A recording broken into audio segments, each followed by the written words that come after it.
என்ன விஷயம்? அது நம்ம எல்லாத்துக்கும் ஒரு நல்ல செய்தி சொல்றதுக்காகவும் நடக்க போற நல்ல விசேஷத்துக்கு முறையா உங்க எல்லாரையும் நான் குடும்பத்தோட அழைக்கணுங்கிறதுக்காகவும் நானும் என் பங்காளிகள்லாம் சேர்ந்து வந்திருக்கோம். விசேஷமா? என்ன விசேஷம்? அண்ணே மாயண்டே, ஊர்ல இருந்து கும்பாபிஷேகம் வச்சிருக்கீங்களா? கும்பாபிஷேகம் எல்லாம் இல்ல சொல்லல, இது குடும்ப விஷயம்.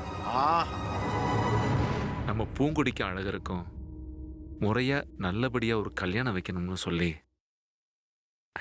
அதுக்கு நாள் குறிச்சு விசேஷம் வச்சிருக்குங்க.